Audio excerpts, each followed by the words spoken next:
I worked in, worked up north, moved south, and one of the things about living in the South, you learn to, you meet people and you form real relationships. And Southerners tell stories in ways that no one else can. But the other thing about living in the South is that friendships are lasting. A lot of places, once you move those friendships in the South, your friendships last. And so, I live, as people, as reporters, we tend to move from place to place. And I'm from the Caribbean, so wherever I live, I've always felt like I'm visiting. But for the first time when we lived in the Carolinas, I felt like home. I felt like, my writing life, my work life, my entire life was in sync. And this story, became an important part of meeting people and talking about AIDS. And because I always like to write about people who are fighting to overcome that. I don't want to write about rich folks. I want to write about the people at the bottom trying to move up. And so there was this encounter, and we were just initially reporter and source, and then we became not friends, but a relationship developed where we sort of stayed in touch. And so after I left, came to Florida, there's a story. This story is amazing. I need to write about it. And finally, I started making phone calls, and we started doing interviews. And this was in 2005.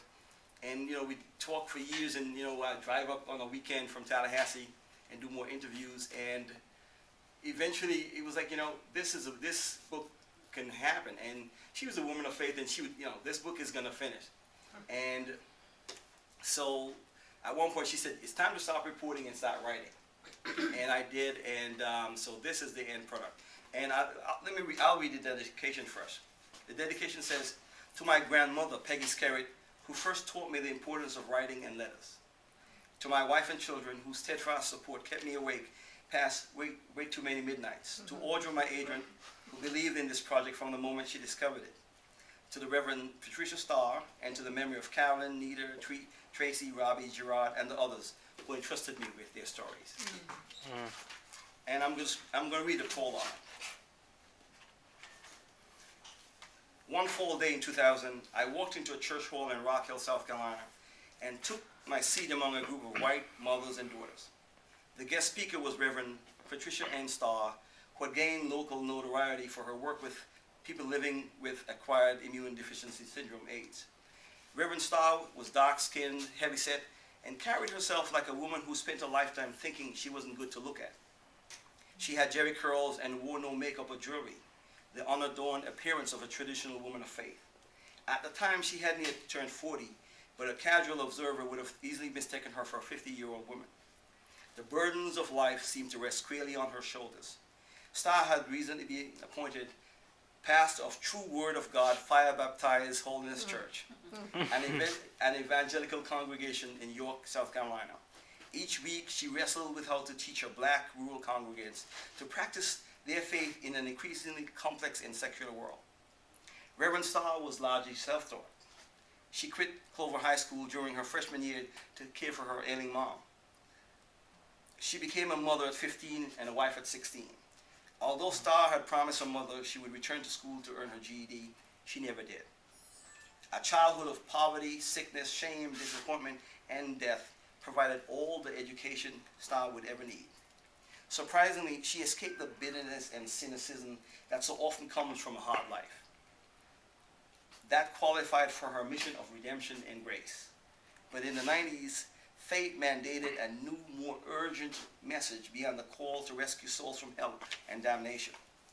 That Saturday morning, Starr told those mothers and daughters about AIDS, a silent epidemic killing men and women in their predominantly black neighborhood in Clover, a small textile town 40 minutes south of Charlotte, North Carolina.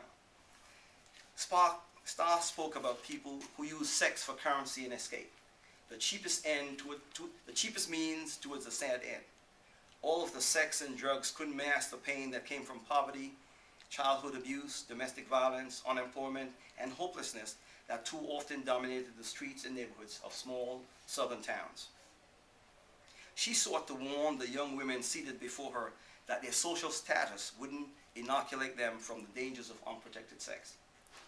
Less than 10 years earlier, Starr had only heard of AIDS as a disease afflicting homosexual men in major cities.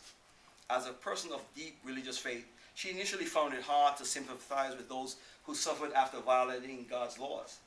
Then her sister Carolyn, the wild child of the family, was diagnosed with HIV.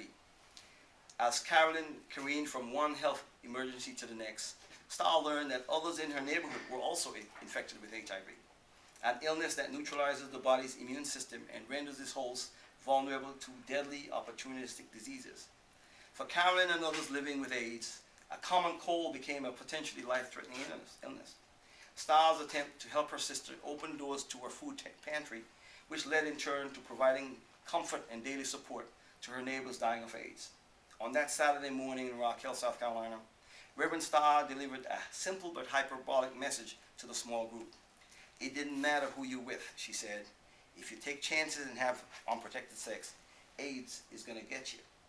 Reverend Starr spoke for about an hour. Hush ruled the room as the women and girls sat in silent disbelief. Nothing in their experience could have prepared them for the unlikely story they were hearing. Seated at the back of the room, pen and notepad in hand, I listened spellbound. After Starr ended her speech, I introduced myself, took her phone number, and returned to my newspaper newsroom to research old clips in the electronic library. Her name hadn't graced the pages of the Rock Hill Herald, not for birth announcement, obituaries, or police blotter items. I was determined to change that. It would be months before my story appeared, just in time for World's AIDS Day 2000. Titled AIDS in a Small Town, the story was accompanied by a photograph of Starr standing in front of her home with her niece Tracy as she spoke to a group of young men from the neighborhood. What the caption didn't say, and I didn't know at the time, was that Tracy, like her Aunt Carolyn, was HIV positive. The story told how AIDS stalked the streets, especially in the predominantly black sections of Clover, and of the silence and denial that made a lethal illness even deadlier. After that initial foray, I became an advocate for public awareness. When a family hurt by AIDS needed furniture, I donated my old couch and love seat. My wife and I wrapped presents for AIDS orphans at Christmas. I used each event, each National Day of Observance, as an excuse to write about AIDS.